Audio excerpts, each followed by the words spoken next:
Bismillahirrahmanirrahim. Assalamu alaikum dear students. I am Mohsin Munawwar, your biology teacher for NMD CAT session. आज हम lecture number 9 discuss करेंगे जो कि cell structure and function से related है। तो लेक्चर के लिए चलते हैं बोर्ड की तरफ। सेल स्ट्रक्चर और फंक्शन में जो आज की कॉन्सेप्ट्स हम डिस्कस करेंगे उसमें सबसे पहले हम ऑर्गेनल न्यूक्लियस और उसके डिफरेंट कंपोनेंट्स की बात करेंगे, माइटोकॉन्ड्रिया, लाइसोसोम्स, प्लास्टिड्स जिसमें मेनली क्लोरोप्लास्ट के बारे में हम डिस्कस करेंगे। Next one should be vacuoles और उसके बाद हम प्रोकैरियोटिक और यूकैरियोटिक सेल का कंपैरिजन देखेंगे। तो चंद एक ऑर्गेनल्स जो कि सेल में मौजूद होते हैं और उसके बाद प्रोकैरियोटिक और यूकैरियोटिक सेल का कंपैरिजन आज के हमारे लेक्चर का हिस्सा होगा। तो स्टार्ट करते हैं हम न्यूक्लियस से। न्यूक्लियस जो है वो एक सेल का मेन ऑर्गेनल कंसीडर किया जाता है जो कि तमाम मेटाबॉलिक एक्टिविटीज के लिए पर्टिकुलरली हेरिडिटरी मटेरियल रखता है जो कि अपना फंक्शन परफॉर्म कर रहा होता है और जनरेशन आफ्टर जनरेशन इस हेरिडिटरी मटेरियल को नेक्स्ट जनरेशन में ट्रांसफर किया जाता है। अगर हम डिस्कवरी की बात करें तो जो न्यूक्लियस है उसको पहली दफा रॉबर्ट ब्राउन ने डिस्कवर किया 1831 में। इससे पहले यह कंसिडर किया जाता था cell is an empty space जो कि रॉबर्ट हुक का कॉन्सेप्ट था और उसको रॉबर्ट ब्राउन ने गलत साबित किया by discovering the nucleus within the cell. Secondly इसकी प्रोमिनेंस जो है ये comparatively slightly darker than surrounding cytoplasm होता है जिस वजह से ये एक प्रोमिनेंट ऑर्गेनल कंसीडर किया जाता है as compare to other part of the cell. इसका रोल देखें तो that control life and activity of cell through hereditary material. तो इससे वो तमाम जो एक्टिविटीज ऑफ लाइफ है उसको मेंटेन किया जाता है और उसकी मेंटेनेंस की वजह हेरिडिटरी मटेरियल है। इसको governor house of the cell भी कहा जाता है because it has to govern all the activities of the cell as well as life. इसकी लोकेशन देखें तो न्यूक्लियस जो है प्लांट सेल में पेरिफेरल साइड पर होता है due to presence of large centralized vacuole, जबकि एनिमल सेल में स्मॉलर वैक्यूल्स होने की वजह से that occupy the central space. Shape के अकॉर्डिंग देखें तो that is normally spherical but sometime it में बी इरेगुलर जिसमें डिफरेंट लॉब्स हो सकते हैं जैसा कि व्हाइट ब्लड सेल के डिफरेंट टाइप्स के अंदर बाइलॉब या मल्टी लॉब्ड न्यूक्लियस जो है वो कंसीडर किए जाते हैं। So it can be irregular. Number के अकॉर्डिंग देखें तो some of the cells can be enucleated यानी कि when they becomes mature so their nucleus will be removed or destroyed जिसकी वजह से उसको enucleated कहा जाता है such as red blood cells। तो enucleated में हमारे पास एग्जांपल आती है red blood cells की जिसको red blood corpuscles का नाम दिया जाता है। यूनिन्यूक्लिएटेड में देखें तो many of human cell जो है वो यूनिन्यूक्लिएटेड मतलब सिंगल न्यूक्लियस रखते हैं और बाइन्यूक्लिएटेड में भी हमारे पास कुछ एग्जांपल्स आती हैं जैसे कि पैरामीशियम जो है उसके पास मैक्रोन्यूक्लियस और माइक्रोन्यूक्लियस मौजूद होता है। इसी तरह से मल्टी न्यूक्लिएटेड में स्केलेटल मसल ऐसे सेल्स हैं जिनमें पर्टिकुलरली एक से ज्यादा न्यूक्लियस होते हैं। सो मल्टी न्यूक्लिएटेड कंसीडर किए जाते हैं। तो इसका मतलब एक ही सेल के अंदर एक से ज्यादा न्यूक्लियस भी हो सकते हैं, दो न्यूक्लियस या सिंगल। इस तरह से सिनोसिटिक हाइफी देखें तो वो भी मल्टी न्यूक्लिएटेड होता है। सो नंबर के हिसाब से हम कह सकते हैं nuclei are variable in number in case of a cell. Visibility देखें तो डिवाइडिंग सेल और नॉन डिवाइडिंग सेल में इसकी विजिबिलिटी डिफरेंट होती है। डिवाइडिंग सेल के अंदर पर्टिकुलर न्यूक्लियस जो है वो मौजूद होता है जिसके डिफरेंट कंपोनेंट जिसमें न्यूक्लियर मेम्ब्रेन, न्यूक्लियोप्लास्ट और उसके साथ साथ न्यूक्लियोलस एंड क्रोमेटिन मटेरियल जो कि अल्टीमेटली डिवाइडिंग सेल में क्रोमोसोम में कन्वर्ट हो जाता है और न्यूक्लियर एनवेलप डिसअपीयर हो जाती है, न्यूक्लियोलस डिसअपीयर हो जाता है। तो न्यूक्लियस जो है वो डिवाइडिंग सेल और नॉन डिवाइडिंग सेल में अपीयरेंस डिफरेंट शो कर रहा होता है। इसके अलावा हम अगर कंपोनेंट्स की बात करें एक न्यूक्लियस की तो न्यूक्लियस के कंपोनेंट में तीन बुनियादी कंपोनेंट कंसीडर किए जाते हैं जिसमें न्यूक्लियर मेम्ब्रेन, न्यूक्लियोलस और क्रोमेटिन मटेरियल जो कि क्रोमोसोम के तौर पर बिहेव करता है। अगर हम इन तीनों कंपोनेंट को वन बाय वन डिस्कस करें तो उसके लिए चलते हैं नेक्स्ट बोर्ड की तरफ। जैसा कि एक न्यूक्लियस का जब हम जनरल स्ट्रक्चर की बात करते हैं तो उसमें न्यूक्लियस की जो आउटर पेरिफेरी की लेयर होती है उसमें न्यूक्लियर मेम्ब्रेन जो कि कंटिन्यूस होती है एक पर्टिकुलर स्पेसिस से, तो कंटिन्यूटी की वजह से यहां से इसका जो स्ट्रक्चर बनता है that is the nuclear envelope. इस न्यूक्लियर एनवेलप में दो चीजें होती हैं, न्यूक्लियर मेम्ब्रेन और उसके साथ साथ न्यूक्लियर पोर्स। तो इस तरह से ये न्यूक्लियर एनवेलप की फॉर्मेशन होती है जिसमें न्यूक्लियर पोर्स मौजूद होते हैं।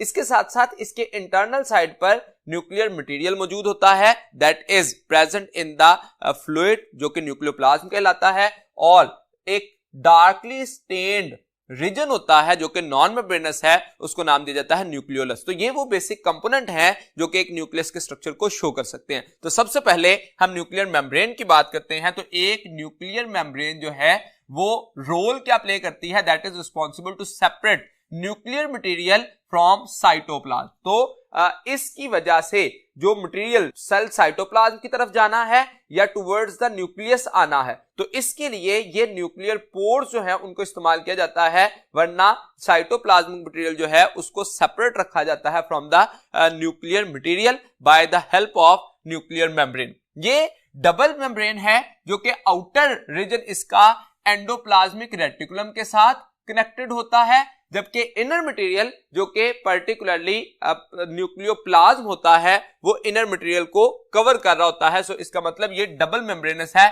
अब ये डबल मेम्ब्रेनस जो है इसमें न्यूक्लियर पोर्स बनते हैं by the continuation of outer and inner membrane. जैसा कि यहां पे देखिए ये आउटर मेम्ब्रेन है और ये इनर मेम्ब्रेन है, ये कंटिन्यूस हो गई इस पर्टिकुलर पोजीशन से, इसी तरह से यहां से, और इसकी वजह से इसके दरमियान में एक न्यूक्लियर पोर कॉम्प्लेक्स की फॉर्मेशन हो जाती है। अब वो न्यूक्लियर पोर कॉम्प्लेक्स जो है वो अलाउ करता है मटेरियल को between nucleus and it's cytoplasm, और इसका ये फ्रीली मूवेबल नहीं होते, बल्कि यहां पे खास किस्म की प्रोटीन्स मौजूद होती हैं जो कि इस फ्लो को रेगुलेट कर रही होती हैं। सो इसकी जो न्यूक्लियर पोर है इसकी formation continues at certain point of outer and inner membrane की वजह से होता है। इसका रोल क्या है, that allow exchange of material between nucleus as well as cytoplasm. Number देखें तो वेरिएबल नंबर होता है, अनडिफरेंशिएटेड सेल्स में इनकी तादाद ज्यादा होती है। जैसा कि अगर हम अनडिफरेंशिएटेड सेल में एग सेल की बात करें, हाईली अनडिफरेंशिएटेड सेल, तो उसके अंदर 30,000 टू 40,000 तक न्यूक्लियर जो पोर्स हैं वो हो सकते हैं, जबकि डिफरेंशिएटेड सेल में रेड ब्लड सेल्स के अंदर तकरीबन 3 to 4 न्यूक्लियर पोर मौजूद होते हैं। अब नंबर जो है वो ज्यादा या कम होने की वजह क्या है, that is actually the exchange of material. जो अनडिफरेंशिएटेड सेल है उसके अंदर मैक्सिमम प्रोडक्शन हो रही है न्यूक्लियस के अंदर, जो कि टुवर्ड्स द साइटोप्लाज्म भेजी जाएगी, तो इसका मतलब न्यूक्लियर पोर्स ज्यादा होंगे। डिफरेंशिएटेड सेल्स के अंदर मिनिमम प्रोसेस हो रहा है, इसलिए न्यूक्लियर पोर की तादाद कम होगी। तो इसका मतलब मेटाबॉलिक एक्टिविटीज पे बुनियादी तौर पर डिपेंड करेगा कि either number of the nuclear pore should be higher और लेसर। तो अनडिफरेंशिएटेड या डिफरेंशिएटेड सेल में ये वेरी करेंगे। दूसरा जो कंपोनेंट हम देखते हैं दैट इज न्यूक्लियोलस। न्यूक्लियोलस जो है ये डार्कली स्टेन्ड रीजन होता है विद इन द न्यूक्लियस। तो ये जो डार्कली स्टेन्ड रीजन बना उसको हम नाम देते हैं न्यूक्लियोलस। सो विजिबिलिटी के हिसाब से darkly stained body within the nucleus in non dividing cell, dividing cell में ये डिसअपीयर हो जाता है। नंबर देखें तो दैट मे बी वेरिएबल 1 और मोर इन नंबर। कंपोजिशन में ये इसके कंपोनेंट देखें तो इसके दो हिस्से होते हैं, एक होता है इसका पेरिफेरल पार्ट।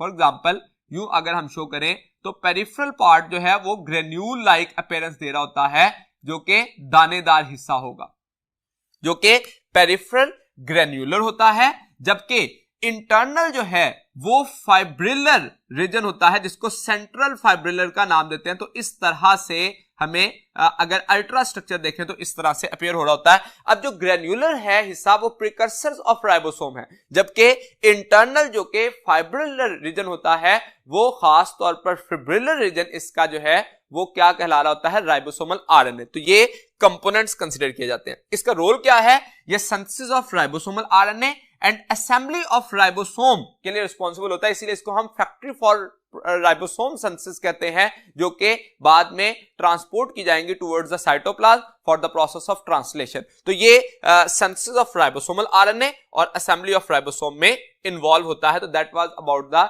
न्यूक्लियोलस।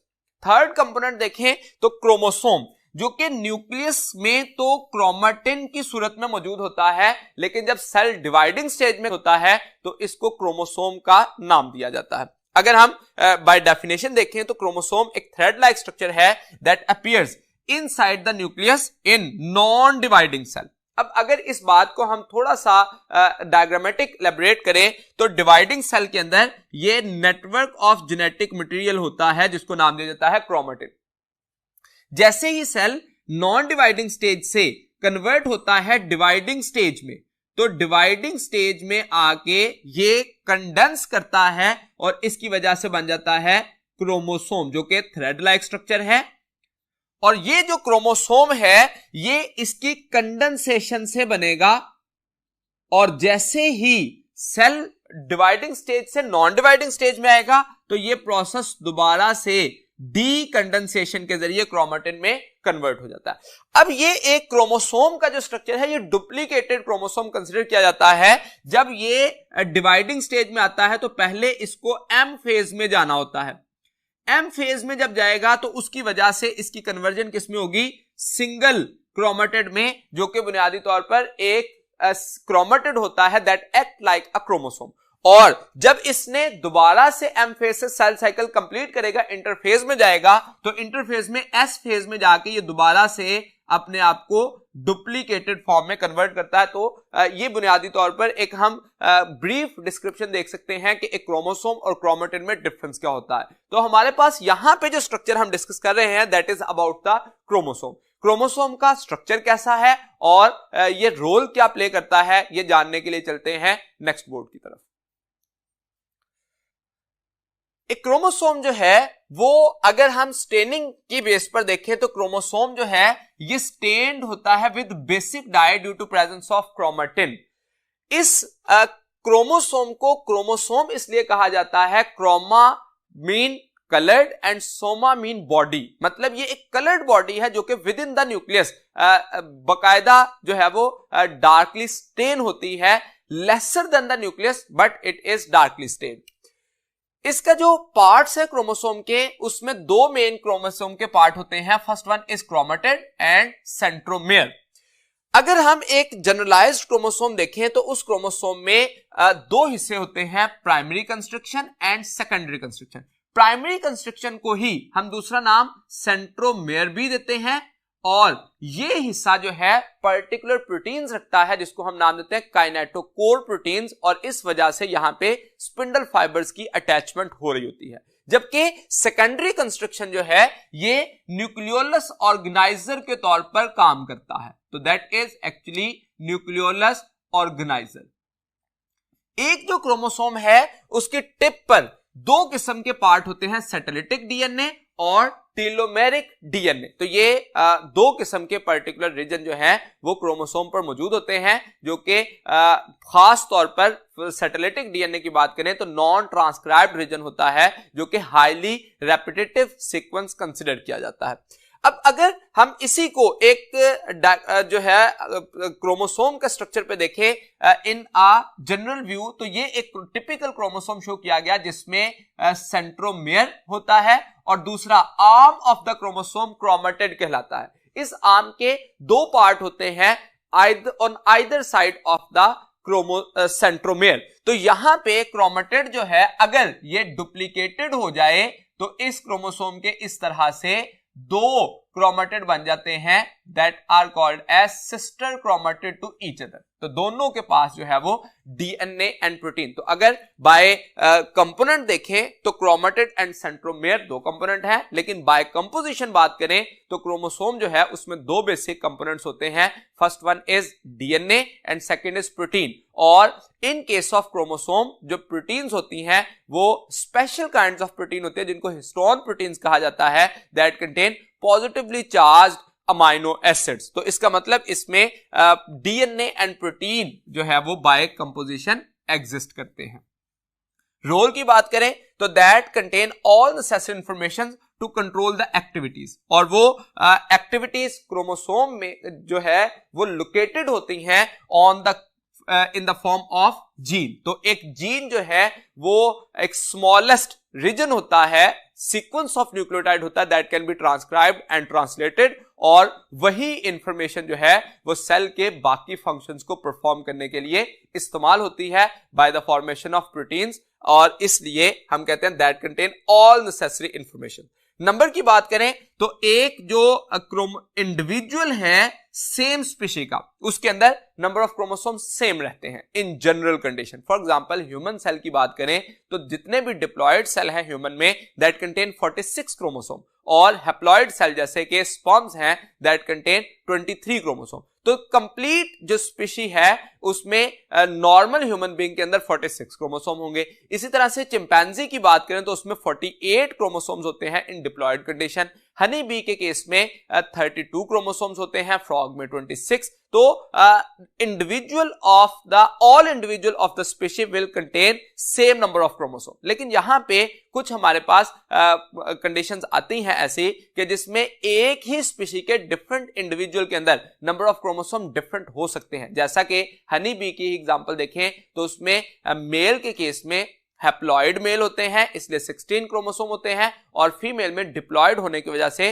32 क्रोमोसोम्स मौजूद होते हैं। इसी तरह से राउंडवर्म की बात करें तो उसमें भी मेल के केस में 35 क्रोमोसोम जबकि फीमेल में 42 क्रोमोसोम्स होते हैं। तो देयर आर सम एक्सेप्शंस। इसी तरह से दूसरी बात देखें तो that varies in number from species to species. तो एक स्पीशीज जो है उसके अंदर जो नंबर ऑफ क्रोमोसोम है वो कांस्टेंट है और जनरेशन आफ्टर जनरेशन कांस्टेंट रहते हैं, और इसी तरह से दूसरी स्पीशीज में कांस्टेंट है। तो एक स्पीशीज के दूसरी से मैच नहीं करते नॉर्मली, लेकिन सम केसेस में ऐसा होता है। फॉर एग्जांपल हम अगर पोटैटो और चिंपैंजी दोनों के नंबर ऑफ क्रोमोसोम देखें तो that contain same number of chromosome that is 48। तो इसका मतलब सम एक्सेप्शंस यहां पे भी एग्जिस्ट करती हैं कि डिफरेंट स्पीशीज के जो इंडिविजुअल है उनमें सेम नंबर ऑफ क्रोमोसोम है। लेकिन इन जनरल रूल अगर हम देखें तो एक स्पीशीज के तमाम इंडिविजुअल में नंबर ऑफ क्रोमोसोम सेम रहेंगे और नंबर ऑफ क्रोमोसोम डिफर करेंगे फ्रॉम स्पीशीज टू स्पीशीज। इसी से रिलेटेड एक एमसीक्यू देखिए, animal and plant with same chromosome number are respectively. तो एनिमल और प्लांट की बात करनी है हमने जिसमें सेम नंबर ऑफ क्रोमोसोम है। अल्फा ऑप्शन देखिए पोटैटो एंड चिंपैंजी। तो ये बात ठीक लग रही है कि पोटैटो और चिंपैंजी में नंबर ऑफ क्रोमोसोम सेम होते हैं, लेकिन क्वेश्चन को जरा गौर से देखें तो उसमें कहा गया एनिमल एंड प्लांट और लास्ट पे वर्ड इस्तेमाल किया रिस्पेक्टिवली, यानी कि जिस तरतीब के साथ यहां पे ये लफ्ज दिए गए हैं उसी तरतीब में नाम होने चाहिए। तो animal should be chimpanzee and plant should be potato. तो ये ऑपोजिट लिख दिया गया है इसलिए रिस्पेक्टिवली तो ना हुआ, इसलिए इसको चूज नहीं कर सकते। बीटा ऑप्शन देखिए तो चिंपैंजी एंड पोटैटो। तो ये जो है वो ऐसी ऑप्शन है जो कि खास तौर पर हम कंसीडर कर सकते हैं क्योंकि एनिमल में चिंपैंजी है और पोटैटो जो है वो प्लांट है जिनमें नंबर ऑफ क्रोमोसोम सेम होते हैं कितने 48। सो अगर बाकी ऑप्शन देखें तो मैन एंड पोटैटो में नॉर्मल मैन के केस में 46 और पोटैटो में 48 है, और पोटैटो एंड मैन भी उसके ऑपोजिट वही बात है 46 और 48। इसमें 48 एंड 46 की सूरत में हम कंसिडर करेंगे। सो इस क्वेश्चन में राइट ऑप्शन होगा बीटा। क्रोमोसोम के स्ट्रक्चर के बाद सेकंड जो ऑर्गेनल हम डिस्कस करेंगे दैट इज माइटोकॉन्ड्रिया। तो माइटोकॉन्ड्रिया के बारे में जानने के लिए चलते हैं नेक्स्ट बोर्ड की तरफ। माइटोकॉन्ड्रिया एक ऐसा डबल मेम्ब्रेनस ऑर्गेनल है जो कि यूकैरियोटिक सेल में मौजूद होता है। तो all eukaryotic cell contain mitochondria, जबकि प्रोकैरियोटिक सेल में माइटोकॉन्ड्रिया मौजूद नहीं होता because prokaryotic cell have non membranous organelle but eukaryotic cell have non membranous, unimembranous as well as double membranous organelle. तो ये यूकैरियोटिक सेल में मौजूद होता है। That is power house of the cell. Why it is called as power house of the cell? Because it has capacity to manufacture and supply of energy to the cell. इसमें energy manufacture की जाती है और उसके साथ साथ supply की जाती है from one cell to another, इसलिए हम power house of the cell का नाम देते हैं। एटीपी की सूरत में खास तौर पर energy currency of the cell जो होती है वही यहाँ पे प्रोड्यूस हो रही होती है। मॉर्फोलॉजिकली देखें तो अगर कंपाउंड माइक्रोस्कोप का जो स्ट्रक्चर हमें नजर आता है उसमें ये वेरिएबल शेप के होते हैं, रॉड शेप भी हो सकते हैं, वेसिकल्स भी और फिलामेंट्स भी। इसकी नेमिंग जो है वो सबसे पहले इसको एल्टमैन ने बायोब्लास्ट का नाम दिया, जबकि बेंडा ने माइटोकॉन्ड्रिया का लफ्ज इस्तेमाल किया। अब माइटोकॉन्ड्रिया जो है वो प्लूरल के लिए लफ्ज इस्तेमाल किया जाता है, जबकि माइटोकॉन्ड्रियन सिंगल के लिए लफ्ज इस्तेमाल किया जाता है। इसका साइज देखें तो माइटोकॉन्ड्रिया जो है वो वेरिएबल साइज का होता है, that is 0.2 to 1 micrometre in diameter, और लेंथ में 1 to 5 माइक्रोमीटर इन लेंथ ये हो सकता है। इसी तरह से इनका नंबर भी वेरी करता है सेल टू सेल, जैसे कि जो हाईली मेटाबॉलिक एक्टिव सेल्स हैं, फॉर एग्जांपल मसल सेल्स, उनके अंदर इनकी तादाद मैक्सिमम होती है। इसी तरह से प्लांट सेल के अंदर ये लेसर नंबर होते हैं और एनिमल सेल के अंदर इनकी तादाद ज्यादा होती है। तो साइज और नंबर के लिहाज से ये वेरिएबल है। जब हम एक टर्मिनोलॉजी देखते हैं chondriome, all the mitochondria of cell को कलेक्टिवली लफ्ज इस्तेमाल किया जाता है कॉन्ड्रियोन। एक माइटोकॉन्ड्रिया का स्ट्रक्चर देखें, जब हम इलेक्ट्रॉन माइक्रोस्कोप में देख रहे होंगे तो इलेक्ट्रॉन माइक्रोस्कोप में हमें जो स्ट्रक्चर अपीयर होता है इसका वो कैसा है, that is double membranous structure, जो कि आउटर मेम्ब्रेन जो है वो स्मूथ होती है और इनर मेम्ब्रेन जो है वो फोल्डिंग्स बना रही होती है, and these foldings are called as cristae. तो क्रिस्टी किसे कहा जाता है, that is foldings of inner membranes. इस आउटर मेम्ब्रेन को अगर रिमूव कर दिया जाए तो ओनली इनर मेम्ब्रेन कंटेनिंग जो माइटोकॉन्ड्रिया है उसको नाम दिया जाता है मिटोप्लास्ट। तो ये स्ट्रक्चर जो है उसको नाम दिया जाता है। जबकि इसी के अंदर अगर हम इसके स्ट्रक्चर को जनरली ड्रॉ कर लें तो ये एक माइटोकॉन्ड्रिया का स्ट्रक्चर है जिसके आउटर मेम्ब्रेन स्मूथ है, जबकि इनर मेम्ब्रेन जो है वो डिफरेंट प्लेसेस से इस तरह से इन्वेजिनेट की होती है, इन फोल्डिंग्स बना रही होती है, जिसको नाम क्या देते हैं, क्रिस्टी। इन क्रिस्टी के सरफेस पर कुछ नोब लाइक पार्टिकल्स जिनको F1 पार्टिकल्स का नाम दिया जाता है, जो फंडामेंटल पार्टिकल्स कहलाते हैं, या इन्हीं को ऑक्सीसोम का नाम दिया जाता है। तो जो ऑक्सीसोम्स है these are called as F1 particle, जो कि नोब लाइक स्ट्रक्चर्स होते हैं at the surface of cristae, inner surface of cristae. तो क्रिस्टी का जो माइटोकॉन्ड्रियल मैट्रिक्स वाला पार्ट है, तो ये आउटर मेम्ब्रेन थी, ये इनर मेम्ब्रेन है, और इसमें ये हिस्सा कहला रहा है क्रिस्टी, और इस क्रिस्टी के साथ जो इनर सरफेस पर मौजूद है वो F1 पार्टिकल है, और जो फ्लूइड इनर मेम्ब्रेन में मौजूद होता है उसको नाम क्या दिया जाता है, माइटोकॉन्ड्रियल मैट्रिक्स। तो ये जो स्ट्रक्चर बना matrix, that is the fluid inside the inner membrane and that is called as mitochondrial matrix. इस माइटोकॉन्ड्रियल मैट्रिक्स के अंदर जो कंपोनेंट्स मौजूद होते हैं दैट कंटेन रेस्पिरेटरी एंजाइम्स, जो कि खास तौर पर क्रेब्स साइकिल के लिए रिस्पॉन्सिबल होते हैं। इसके अलावा आरएनए मौजूद होता है और डबल सर्कुलर डीएनए जो है वो एग्जिस्ट करता है, जबकि कुछ प्रोटीन्स भी मौजूद होती हैं। तो इसका मतलब जो डबल स्ट्रैंडेड सर्कुलर डीएनए मौजूद है, इसके साथ साथ राइबोसोम्स मौजूद हैं। तो इस वजह से ये सेल्फ रेप्लिकेटिंग ऑर्गेनल के तौर पर काम करता है, that mitochondria can increase in number without division of the cell, इसलिए इसको सेल्फ रेप्लिकेटिंग ऑर्गेनल का नाम भी देते हैं। What about the functions of mitochondria? तो माइटोकॉन्ड्रिया जो है, क्योंकि इसमें इसको power house of the cell कहा जाता है, तो इसमें खास तौर पर जो सेलुलर रेस्पिरेशन के फेजेस हैं, जिसमें क्रेब्स साइकिल का प्रोसेस है, एरोबिक रेस्पिरेशन जिसमें इलेक्ट्रॉन ट्रांसपोर्ट चेन खास तौर पर कंसीडर की जाती है, और इसके अलावा फैटी एसिड मेटाबॉलिज्म का प्रोसेस जो है वो भी इसमें परफॉर्म किया जा रहा होता है। तो that was about the structure and function of the mitochondria. Remaining organelle को जानने के लिए चलते हैं नेक्स्ट बोर्ड की तरफ। नेक्स्ट पार्ट जो कि ऑर्गेनल हम डिस्कस करेंगे दैट विल बी लाइसोसोम्स। तो लाइसोसोम्स जो हैं वो एक्चुअली ऐसे ऑर्गेनल हैं, अगर हम लिटरल मीनिंग पे देखें तो that are actually splitting bodies. तो ये lyso mean splitting and soma mean bodies. ये ऐसे ऑर्गेनल हैं जो कि morphologically single membrane bounded sacs होती हैं, यानी कि एक मेम्ब्रेन बाउंडेड सैक है और इसके अंदर खास तौर पर एंजाइम्स मौजूद होते हैं, जिसमें acid phosphatase and hydrolytic enzymes. इसको डिस्कवर और आइसोलेट जिस साइंटिस्ट ने किया दैट वाज डी डव, जिसने 1949 में इसको आइसोलेट किया फर्स्टली और इसको डिस्कवर किया। अकरेंस की बात करें तो that lysosomes are actually present in all eukaryotic cell except mammalian RBCs. तो अगर हम ये आरबीसीज कहें तो पर्टिकुलरली मेमेलियन आरबीसीज में ये एब्सेंट होते हैं।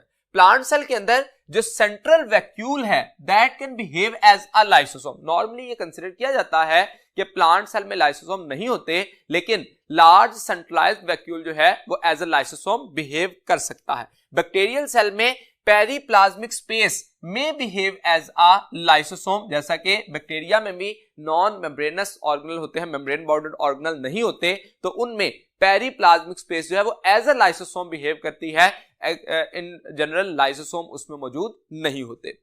इनकी कंपोजिशन में एक्चुअली मेम्ब्रेन बाउंडेड सैक होती है विच कंटेन डिफरेंट एंजाइम्स, और उन एंजाइम्स में खास तौर पर एसिड फास्फेटेज और हाइड्रोलिटिक एंजाइम्स होते हैं, जिसमें कार्बोहाइड्रेज है, न्यूक्लियेजेस है, लाइपेजेस है और उसके साथ साथ प्रोटीजेस। तो ये मुख्तलिफ हाइड्रोलिटिक एंजाइम इसमें मौजूद होते हैं।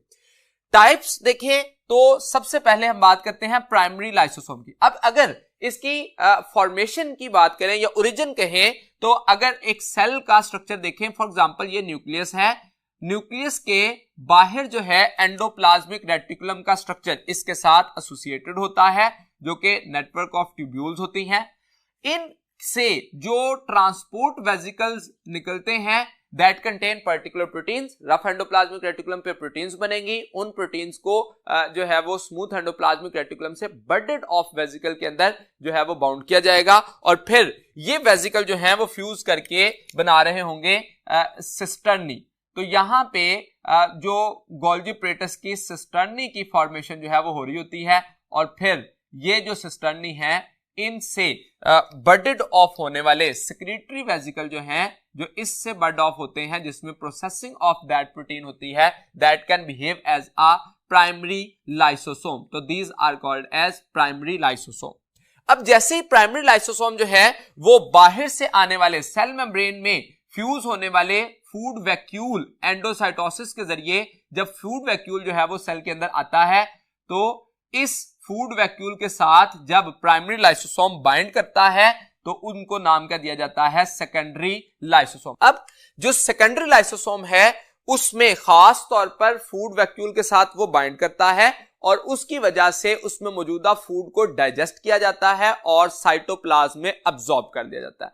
अब वो स्ट्रक्चर जो कि डाइजेस्टेड फूड को अब्सॉर्ब होने के बाद वो लाइसोसोम जिसके अंदर सिर्फ और सिर्फ अनडाइजेस्टेड फूड रह जाए, उसको नाम दिया जाता है रेजिडुअल बॉडीज और टर्शरी लाइसोसोम। ये मुख्तलिफ सेल्स के अंदर जो मौजूद रहता है, जैसे यूनिसेलुलर सेल में इसको एक्सक्रीट कर दिया जाता है एक्सोसाइटोसिस के जरिए, जबकि मल्टीसेलुलर में ये मौजूद रहता है। ऑटोफेगोसोम या साइटोलाइसोसोम जो है वो उसे कहा जाता है जो कि सेल के इंटरनल पार्ट के साथ, auto mean itself, phagy mean eating, तो इसका मतलब सेल के इंटरनल पार्ट के साथ जो कि उसके ओल्ड और टॉर्न पार्ट्स होते हैं, for example mitochondrion and any other structure जो कि ओल्ड स्ट्रक्चर होंगे, उनके साथ बाइंड करे तो उनको नाम क्या दिया जाता है, ऑटोफेगोसोम या साइटोलाइसोसोम। फंक्शन की बेस पे देखें तो फंक्शनल एस्पेक्ट में जो एक लाइसोसोम है वो इंट्रासेलुलर डाइजेशन यानी कि विद इन द सेल और एक्स्ट्रा सेलुलर डाइजेशन के प्रोसेस में इन्वॉल्व हो रहा होता है।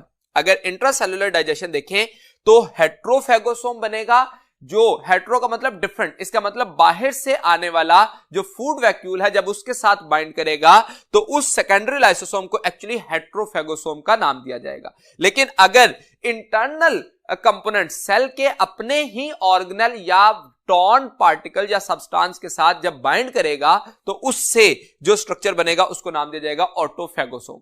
अब जो बाहर से आने वाला सब्सटेंस है, जो बाहर से फूड वैक्यूल है, वो तो सेल के इंटरनल न्यूट्रिएंट के तौर पर उसके लिए इस्तेमाल होगा, जबकि बाहर से आने वाला सब्सटेंस के बाद जो इंटरनल पार्ट के साथ बाइंड किया है उसकी वजह से रिसाइकलिंग ऑफ द सब्सटेंस के लिए काम करेगा। जैसे माइटोकॉन्ड्रिया के पास डिफरेंट टाइप के मैक्रोमोलिक्यूल्स मौजूद हैं, तो उन मॉलिक्यूल्स को रीयूज किया जाएगा उस माइटोकॉन्ड्रिया को तोड़ के, तो इसका मतलब रिसाइकलिंग ऑफ द सब्सटेंस का काम किया जाएगा। इसके साथ साथ एसिमिलेशन, ये प्रोसेस कब होता है? पर्टिकुलरली इन स्टारवेशन और नॉर्मल फिजियोलॉजिकल प्रोसेस में जो डैमेज्ड पार्ट्स होते हैं उनको ब्रेक डाउन किया जाता है और सम टाइम उनसे एनर्जी हासिल करने के लिए एसिमिलेशन के प्रोसेस में भी ऑटोफेगोसोम की फॉर्मेशन होती है। एक्स्ट्रा सेलुलर डाइजेशन में देखें तो first of all autolysis. Autolysis का मतलब क्या है कि सेल जो है वो उसका लाइसोसोम बस्ट कर जाए और अपने ही सेल को डिग्रेड या डिस्ट्रक्ट करना शुरू कर दे, उसको नाम दिया जाता है ऑटोलाइसोसोम। इसके साथ साथ क्रेनोफेजी जो है एक ऐसा प्रोसेस कंसीडर किया जाता है जिसमें जब एक्सेसिव सेक्रेशन जो हो जाए, फॉर एग्जांपल हार्मोन्स जो हैं जब एक्सेसिव हो जाए, तो उनको डाइजेस्ट करने के लिए जो प्रोसेस किया जाता है दैट इज कॉल्ड एज क्रेनोफेजी। जबकि एक्सोसाइटोसिस और सेल सिक्रीशन में समटाइम लाइसोसोम जो हैं वो उनको आउटसाइड द सेल सिक्रीट किया जाता है, जो कि मुख्तलिफ किस्म के प्रोसेस के लिए रिस्पॉन्सिबल होता है। जैसे खास तौर पर ऑस्टियोक्लास्ट जो बोन डिसॉल्विंग सेल्स हैं वो ये काम कर रहे होते हैं। इसके अलावा इंजरी के टाइम पे जब जो रिपेयर ऑफ ब्रोकन बोन में जो एक्सेसिव सिक्रीशंस हो जाती हैं तो उसमें रीमॉडलिंग ऑफ बोन के लिए भी ये प्रोसेस जो है वो काम कर रहा होता है, जो कि एक्सोसाइटोसिस या सेल सिक्रीशन कहलाता है। That was about the structure and functions of the lysosome. There are some problems related to lysosome जो कि lysosomal storage diseases या simply storage diseases कहलाती हैं। तो ये क्या है? lysosomal storage diseases को जानने के लिए चलते हैं नेक्स्ट बोर्ड की तरफ। lysosomal storage diseases जो है उसमें हम कहते हैं कि इनकी नेचर क्या है? That is actually congenital diseases, मतलब बाय बर्थ डिजीजेस हैं। इनकी कॉज में रूट कॉज देखेंगे तो म्यूटेशन इन द डीएनए, जब क्योंकि लाइसोसोम के अंदर खास तौर पर मौजूद क्या होते हैं? Enzymes. Enzymes are naturally protein, और प्रोटीन जो है वो translation of the messenger RNA और messenger RNA transcription of the DNA की वजह से बन रहा होता है। तो इसका मतलब अल्टीमेटली रूट काज जो है वो डीएनए में जब म्यूटेशन आएगी तो आरएनए में प्रॉब्लम आ जाएगी और आरएनए में प्रॉब्लम की वजह से प्रोटीन डिफेक्टिव बनेगी। तो इसका मतलब जो रूट काज है वो म्यूटेशन है और उसकी वजह से सब्सिक्वेंट काज जो आएगी वो क्या होगी? डेफिशिएंसी ऑफ स्पेसिफिक एंजाइम, यानी कि वो एंजाइम प्रॉब्लम क्रिएट करेगा, यानी कि वो एंजाइम फंक्शनल नहीं होगा तो फंक्शनल एंजाइम की डेफिशिएंसी हो जाएगी। That will cause the immediate cause. इसकी वजह से जो इमीडिएट प्रॉब्लम आएगी वो क्या होगी? तो इमीडिएट कॉज देखें तो that is responsible for storage of the substance. मुख्तलिफ किस्म के जो सब्सटेंस हैं जिनको डिग्रेड किया जा रहा था, डाइजेस्ट किया जा रहा था बाय द लाइसोसोमल एंजाइम्स, वो स्टोर होना शुरू हो जाएंगे, जिसमें अप्रोक्सीमेटली 20 टाइप्स की लाइसोसोमल स्टोरेज डिजीजेस जो है वो अभी तक हम जानते हैं, जिनके बारे में अंडरस्टैंडिंग मौजूद है। लेकिन उसमें से 2 डिजीजेस को हम आज के लेक्चर में डिस्कस करेंगे, ग्लाइकोजिनोसिस टाइप 2 डिजीज और उसके साथ साथ टे-सैक्स डिजीज। ग्लाइकोजिनोसिस टाइप 2 में क्या होता है? ग्लाइकोजिनेज एंजाइम की डेफिशिएंसी हो जाती है, जिसकी वजह से स्टोरेज ऑफ ग्लाइकोजन स्टार्ट हो जाती है and that glycogen can leads to the deposited in the liver cells. इसके मुकाबले में टे-सैक्स डिजीज जो है इसमें ऐसे एंजाइम्स की डेफिशिएंसी हो जाती है जो कि लिपिड कैटाबोलिज्म में इन्वॉल्व होते हैं। सो लिपिड स्टोरेज होना शुरू हो जाती है पर्टिकुलरली इन ब्रेन सेल, और अगर इस प्रोसेस को जो है वो ज्यादा देर तक जो है वो प्रॉब्लम रहे तो ultimately that can cause mental retardation. So these 2 diseases can explain the severity of the lysosomal storage diseases. तो इससे हम ये बात समझ सकते हैं कि डेफिशिएंसी ऑफ एंजाइम की वजह से मुख्तलिफ किस्म की प्रॉब्लम्स आ सकती हैं।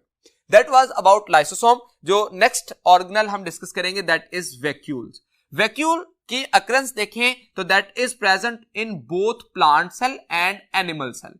ये स्ट्रक्चर भी सिंगल मेम्ब्रेन बाउंडेड होता है और मेम्ब्रेन ऑफ वैक्यूल को पर्टिकुलरली नाम दिया जाता है टोनोप्लास्ट, और इसी वजह से हम इसको कहते हैं that is responsible to maintain the tonicity of the cell, जो कि हम फंक्शन में देखेंगे। प्लांट दो किस्म के सेल्स के क्योंकि पास है ये, तो प्लांट वैक्यूल और एनिमल वैक्यूल में डिफरेंस क्या है? Plant vacuole number and arrangement के रेफरेंस से बात करें तो ये सिंगल होता है, लार्ज होता है और सेंट्रलाइज्ड होता है। इसी वजह से न्यूक्लियस को पुश किया जाता है और बाकी ऑर्गेनल को पुश किया जाता है टुवर्ड्स द पेरिफेरी। ओरिजिन में ये कोएलेसेंस ऑफ स्मॉलर वैक्यूल यानी कि फ्यूजन ऑफ स्मॉलर वैक्यूल से एक लार्जर वैक्यूल बनता है। इसका फंक्शन देखें तो that is responsible to expand the size of the cell without diluting its cell cytoplasm. ये एक बुनियादी फंक्शन है इसका। इसके अलावा ये मेजर कंट्रीब्यूटर है to provide the turgidity to the cell. Plant cell को खासतौर पर जो यंगर पार्ट्स होते हैं प्लांट के उनको टर्गर प्रेशर प्रोवाइड करने के लिए वैक्यूल जो है वो उसमें वाटर को स्टोर किया जाता है। तो इसका मतलब ये दो बुनियादी फंक्शन होंगे, एक तो ये size of the cell expand करेगा, इंक्रीज करेगा विदाउट डाइल्यूटिंग इट्स साइटोप्लाज्म, और दूसरे नंबर पर टर्जिडिटी को या टर्गर प्रेशर को भी मेंटेन करेगा। एनिमल वैक्यूल देखें तो इसके नंबर एंड अरेंजमेंट देखें तो ये नंबर में न्यूमरस होते हैं, साइज में स्मॉल होते हैं और अरेंजमेंट में स्कैटर्ड होते हैं। इनका फंक्शन देखें तो these are responsible for endocytosis and exocytosis. Endocytosis में फूड वैक्यूल की फॉर्मेशन होती है और एक्सोसाइटोसिस में फैगोसाइटोसिस और पिनोसाइटोसिस का प्रोसेस होता है, जिसको हम सेलुलर ड्रिंकिंग और सेलुलर ईटिंग का नाम देते हैं। तो एंडोसाइटोसिस एंड एक्सोसाइटोसिस दो मेन प्रोसेस जो है वो इसकी वजह से एनिमल वैक्यूल जो है वो परफॉर्म कर रहा होता है। That was about vacuole. जो नेक्स्ट ऑर्गेनल है क्लोरोप्लास्ट, इसको जानने के लिए चलते हैं नेक्स्ट बोर्ड की तरफ। Next chloroplast. क्लोरोप्लास्ट जो है ये एक ऐसा ऑर्गेनल है जो कि डबल मेम्ब्रेनस है और पर्टिकुलरली मौजूद होता है प्लांट सेल्स में। प्लांट सेल के केस में क्लोरोप्लास्ट जो है वो green parts of the plant में एग्जिस्ट करता है। Chloroplast is one of the type of plastids. Plastids में क्रोमोप्लास्ट, क्लोरोप्लास्ट और ल्यूकोप्लास्ट कंसीडर किए जाते हैं, जिसमें क्लोरोप्लास्ट जो है वो green parts of the plant में मौजूद होता है। Due to the presence of chlorophyll it appears green in colour. तो अगर हम एक क्लोरोप्लास्ट देखें तो मेम्ब्रेन बाउंडेड जो कि डबल मेम्ब्रेनस होता है। ये डायमीटर में 4 to 6 माइक्रोमीटर और नंबर में वेरिएबल हो सकता है on the type of the cell. Normally 20 to 100 chloroplast a particular mesophyll cell में मौजूद होते हैं।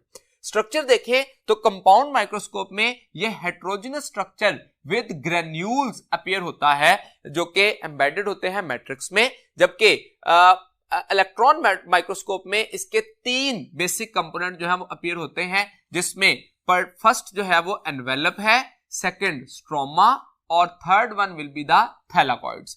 अब जो 3 मेन कंपोनेंट में एनवेलप है वो डबल मेम्ब्रेनस होता है, आउटर मेम्ब्रेन और इनर मेम्ब्रेन। इस जगह पे हम देख सकते हैं, अगर हम क्रॉस सेक्शन देखें तो आउटर मेम्ब्रेन और इनर मेम्ब्रेन होती है, दरमियान में इंटर मेम्ब्रेन स्पेस है और इनर मेम्ब्रेन में इंटरनल साइड पर फ्लूइड मौजूद होता है जिसको स्ट्रोमा का नाम दिया जाता है। That contain different enzymes, DNA and protein. तो इसके पास डीएनए होने की वजह से ये सेल्फ रेप्लिकेटिंग ऑर्गेनल के तौर पर भी काम करता है।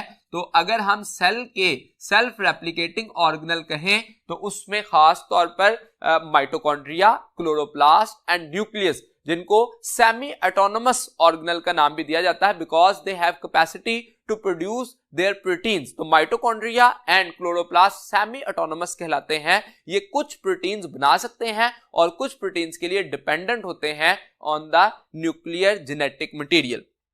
इनका जो डीएनए है वो स्मॉल सर्कुलर डीएनए होता है, ना कि लीनियर फॉर्म में। इसके पास कुछ एंजाइम्स मौजूद होते हैं, this are responsible for carbon dioxide fixation, जिसको हम डार्क रिएक्शन का नाम देते हैं या खास तौर पर केल्विन साइकिल या लाइट इंडिपेंडेंट रिएक्शन भी कहते हैं। तो फोटोसिंथेसिस का वो पार्ट जो कि कार्बन डाइऑक्साइड फिक्सेशन है वो स्ट्रोमा में हो रहा होता है।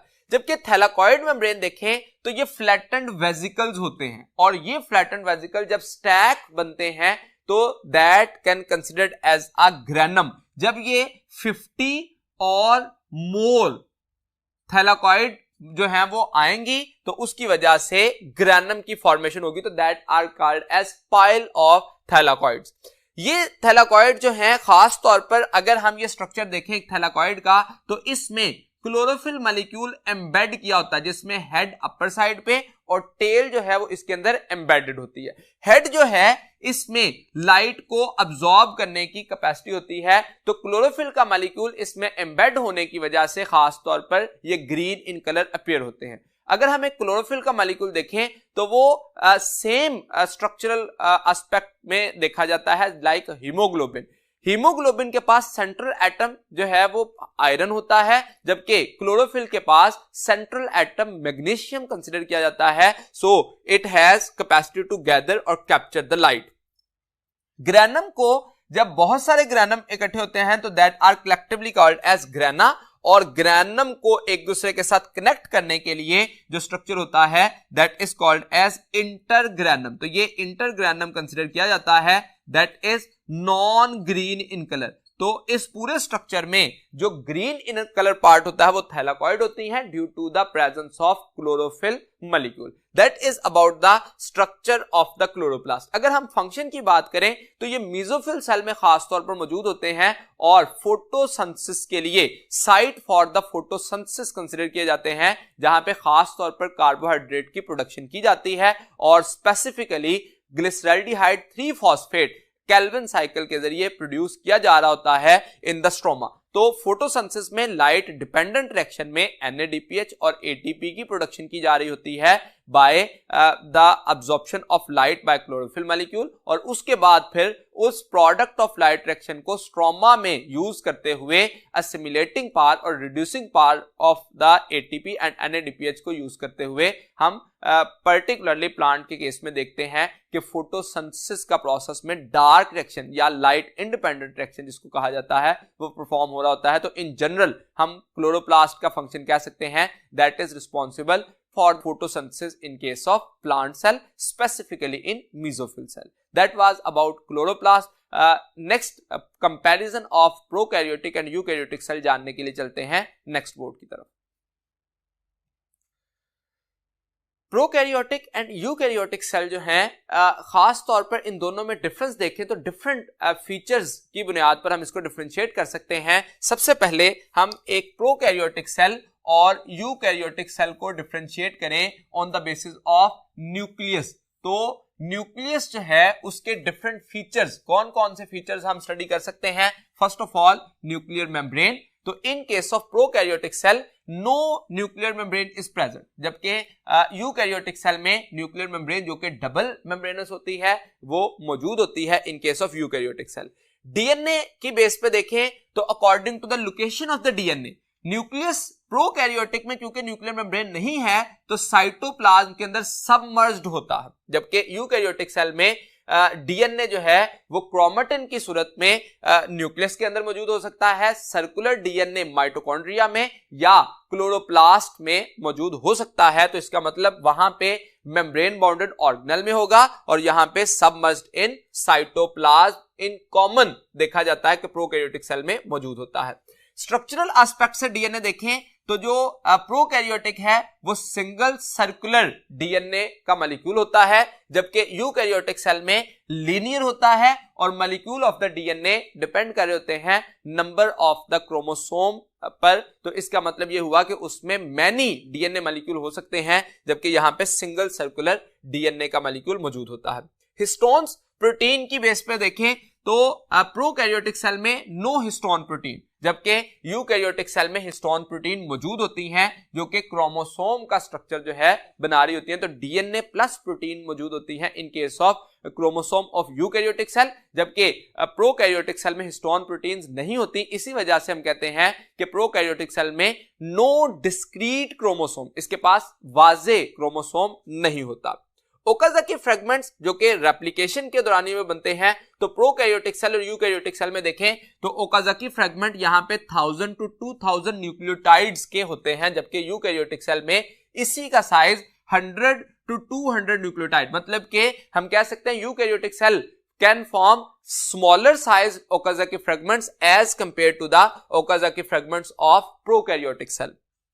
आरएनए पॉलीमरेजेस की बात करें तो प्रोकैरियोटिक सेल में सिंगल आरएनए पॉलीमरेज होता है, जबकि यूकैरियोटिक सेल में 3 तरह के आरएनए पॉलीमरेज 1, आरएनए पॉलीमरेज 2 और 3 एग्जिस्ट करते हैं। ट्रांसक्रिप्शनल प्रोमोटर साइट की बात करें तो जीन का पर्टिकुलर रीजन पे प्रोमोटर साइट प्रोकैरियोटिक सेल और यूकैरियोटिक सेल में डिफरेंट होती है, that is at -35 and -10 position, जबकि यूकैरियोटिक सेल में वही प्रोमोटर रीजन जो है वो जैसे TAT और TAGACA का जो स्ट्रक्चर है वो खास तौर पर -75 और -25 पर एग्जिस्ट करता है यूकैरियोट में और -35 और -10 पे मौजूद होता है प्रोकैरियोटिक सेल में। पोस्ट ट्रांसक्रिप्शनल मॉडिफिकेशन की बात करें तो प्रोकैरियोटिक सेल में ये नहीं होती। उसकी वजह ये है कि ट्रांसक्रिप्शन होने के बाद नेसेंट आरएनए फौरन जो है वो रिलीज कर दिया जाता है in case of cytoplasm in prokaryotes, जबकि यूकैरियोट में वो न्यूक्लियस में बनता है और फिर उसको बाद ट्रांसफर किया जाता है टुवर्ड्स द साइटोप्लाज्म और प्रोटेक्शन की जाती है हेड और टेल के जरिए in case of eukaryotic cell, जिसको हम पोस्ट ट्रांसक्रिप्शनल मॉडिफिकेशन कहते हैं, that are called as capping and tailing. तो इसका मतलब यूकैरियोटिक सेल में ये एग्जिस्ट करती है। रिस्ट्रिक्शन एंडोन्यूक्लियसेस देखें तो प्रोकैरियोटिक सेल में मौजूद होते हैं, जो कि बाद में इनको जेनेटिक इंजीनियरिंग के पर्पस में भी इस्तेमाल किया गया, लेकिन प्रोकैरियोटिक सेल बैक्टीरियल सेल इसको अपने डिफेंस के तौर पर इस्तेमाल कर रहे होते हैं, जो पर्टिकुलरली वायरसेस जो हैं जब उस पर अटैक करते हैं बैक्टीरियोफेजेस, तो उनके डीएनए को डिग्रेड करने के लिए इन रिस्ट्रिक्शन एंडोन्यूक्लियसेस को इस्तेमाल करते हैं, जबकि जनरली यूकैरियोटिक सेल में रिस्ट्रिक्शन एंडोन्यूक्लियसेस नहीं होते। नंबर ऑफ क्रोमोसोम देखें तो सिंगल सर्कुलर डीएनए होता है, तो इसमें कॉमनली 1 कंसिडर किया जाता है, और अगर स्पेसिफिकली कहें तो हम कहते हैं नो डिस्क्रीट क्रोमोसोम। जो एक ही क्रोमोसोम लाइक स्ट्रक्चर जिसको क्रोमेटिन बॉडी या न्यूक्लियोइड कहा जाता है सिंगल होता है, इसलिए बैक्टीरियल सेल या प्रोकैरियोटिक सेल हमेशा हैप्लॉइड होंगे। लेकिन जब हम यूकैरियोटिक सेल की बात करेंगे तो यूकैरियोटिक सेल हैप्लॉइड भी हो सकते हैं और डिप्लॉइड भी हो सकते हैं। That was about the difference between prokaryote and eukaryote on the basis of nucleus. इसके अलावा सेल मेम्ब्रेन और साइटोप्लाज्मिक ऑर्गेनेल की बेस पर भी डिफरेंशिएट किया जा सकता है। तो बाकी डिफरेंसेस को देखने के लिए चलते हैं नेक्स्ट बोर्ड की तरफ। प्रोकैरियोटिक और यूकैरियोटिक सेल में कंपैरिजन में डिफरेंट फीचर्स में से सेल एनवेलप की बेस पर अगर डिफरेंशिएट करें तो सेल एनवेलप में 3 बेसिक पार्ट्स होते हैं, स्लाइम, कैप्सूल और सेल वॉल। प्रोकैरियोटिक सेल में स्लाइम हो सकता है, कैप्सूल भी हो सकता है, लेकिन यूकैरियोटिक में स्लाइम और कैप्सूल एब्सेंट होते हैं। जबकि सेल वॉल की बात करें तो प्रोकैरियोटिक सेल में basic component of cell wall peptidoglycan होता है, लेकिन कुछ जो आर्कियोबैक्टीरिया है उनमें ग्लाइकोप्रोटीन्स भी मौजूद होते हैं। जबकि यूकैरियोटिक सेल में एनिमल सेल में सेल वॉल एब्सेंट होती है, जबकि प्लांट सेल में सेलुलोजिक सेल वॉल और फंगल सेल में काइटिनस सेल वॉल एग्जिस्ट करती है। तो इसका मतलब हम सेलुलोजिक या काइटिनस कंसीडर कर सकते हैं, जबकि animal cell have no cell wall. Cell organelle की बेस पर डिफरेंशिएट करें तो हम जानते हैं प्रोकैरियोटिक सेल या बैक्टीरियल सेल में मेम्ब्रेन बाउंडेड ऑर्गेनल एग्जिस्ट नहीं करते, जबकि यूकैरियोटिक सेल में नॉन मेम्ब्रेनस, यूनिमेम्ब्रेनस और डबल मेम्ब्रेनस ऑर्गेनल मौजूद होते हैं। तो इसका मतलब अगर हम मेम्ब्रेन बाउंडेड ऑर्गेनल पे कहें तो जो बैक्टीरियल सेल हैं उसमें ये नहीं होते, जबकि यूकैरियोटिक सेल में ये मौजूद होते हैं। सेल मेम्ब्रेन की बेस पर देखें तो prokaryotic cell membrane have no sterol, जबकि यूकैरियोटिक सेल में स्टीरोल मौजूद होता है। और इसके साथ साथ प्रोकैरियोटिक सेल की सेल मेम्ब्रेन इनवेजिनेट करती है टू फॉर्म द मीजोसोम, जबकि यूकैरियोटिक सेल में ऐसा स्ट्रक्चर नहीं बनता। राइबोसोम्स की बेस पर देखें तो प्रोकैरियोटिक सेल में रिलेटिवली स्मॉलर राइबोसोम्स होते हैं, जो कि खास तौर पर 50s प्लस 30s की कॉम्बिनेशन से जो है वो 70s स्वेटबर्ग यूनिट जो है वो हासिल करते हैं। जबकि यूकैरियोटिक सेल में 80s जो है वो 60s लार्जर सब यूनिट और 40s स्मॉलर सब यूनिट जो है वो कंबाइन करते हैं, तो उससे ये 80s की रेट ऑफ सेडिमेंटेशन हासिल होती है। अदर ऑर्गेनल्स या अदर डिफरेंसेस की बात करें तो इस बेस पे हम कह सकते हैं कि पिल्लाए देखें तो प्रोकैरियोटिक सेल में मौजूद होती है और उसमें जो मेन प्रोटीन है दैट इज पिलिन, जबकि यूकैरियोटिक सेल में पिल्लाए एग्जिस्ट नहीं करते। फ्लैजिलम की बेस पर देखें तो प्रोकैरियोटिक सेल की जो फ्लैजिला है दैट कंटेन फ्लैजिलन प्रोटीन, और यूकैरियोटिक सेल में यही जो फ्लैजिलम है उसमें ट्यूबुलिन प्रोटीन होती है। तो इसका मतलब प्रोटीन की बेस पर ये डिफर कर रहे होते हैं।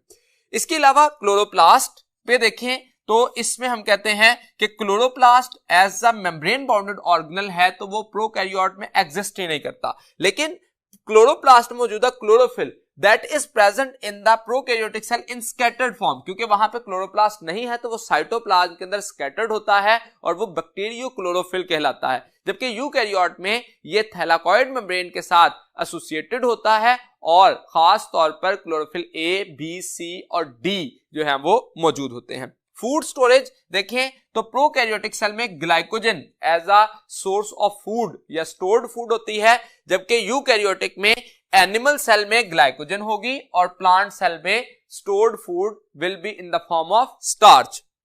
सेल डिवीजन की बेस पर देखें तो जो प्रोकैरियोटिक और यूकैरियोटिक सेल में बेसिक डिफरेंस है वो क्या है, मियोसिस का।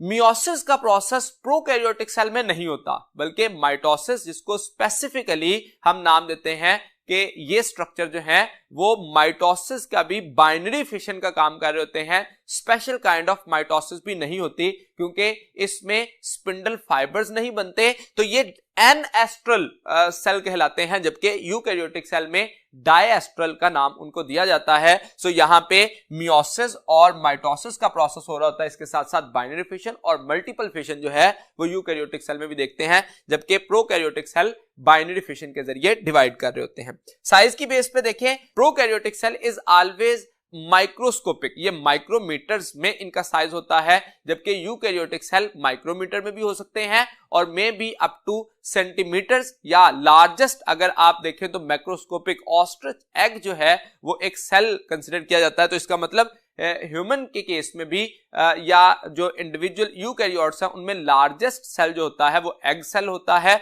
So that can be macroscopic और माइक्रोस्कोपिक। एवोल्यूशनरी स्टेटस देखें तो प्रोकैरियोटिक सेल जो हैं वो सिंपल एंड प्रिमिटिव होते हैं, जबकि यूकैरियोटिक सेल एडवांस और कॉम्प्लेक्स कंसिडर किए जाते हैं। और लास्ट पे हम एग्जांपल की बात करें तो प्रोकैरियोटिक सेल दो तरह के होते हैं, जिसमें बैक्टीरिया और उसके साथ साथ साइनोबैक्टीरिया जिसको ब्लू ग्रीन एल्गी भी कहा जाता है, और यूकैरियोटिक सेल में यूनिसेलुलर अमीबा से लेके कॉम्प्लेक्स मल्टीसेलुलर एनिमल्स या ह्यूमन तक हम एग्जांपल्स देखते हैं। यहां तक आज का लेक्चर कंप्लीट हुआ। उम्मीद है कि मैं अपनी बात आपको समझाने में कामयाब रहा। अगले लेक्चर तक के लिए दीजिए इजाजत। अल्लाह हाफिज।